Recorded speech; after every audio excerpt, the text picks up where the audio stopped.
ദോശ ഉമ്മ. അമ്മ ദോശ ഉണ്ടാക്കുമായിരുന്നു. എങ്ങനെയാ ദോശ ഉണ്ടാക്കുന്നതെന്ന് കുഞ്ഞിനറിയാം. അമ്മുമ്മ പറഞ്ഞു കൊടുത്തിട്ടുണ്ട് അതൊക്കെ കുഞ്ഞിന്.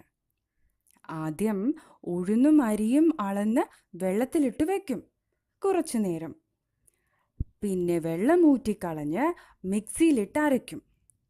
ഇടയ്ക്ക് മിക്സി ഗർ എന്ന് ഇത്തിരി ദേഷ്യപ്പെടും. അപ്പോൾ ഇത്തിരി വെള്ളം ഒഴിച്ചു കൊടുക്കണം. ഉഴുന്നും അരിയും കാണാതാകും വരെ അരയ്ക്കണം. നെറ്റിയിൽ തൊടുന്ന ചന്ദനം പോലെ അരയ്ക്കണം. തവി കൊണ്ട് കോരിയെടുക്കാൻ പാകത്തിൽ അരയ്ക്കണം.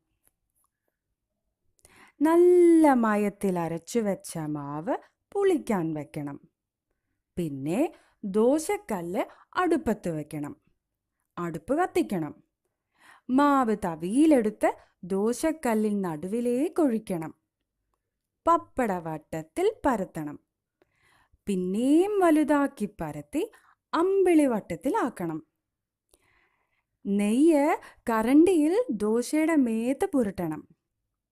ഷൂന്നൊച്ച വെച്ച് ദോശ മൊരിയുമ്പോൾ അത് ചട്ടുകം കൊണ്ട് മറിച്ചിടണം. യോ, പറ്റുന്നില്ലേ? ദോശക്കല്ലിൽ ദോശ ഒട്ടിപ്പിടിച്ചോ? തീ കൂടിയിട്ടൊന്നല്ല അമ്മേ.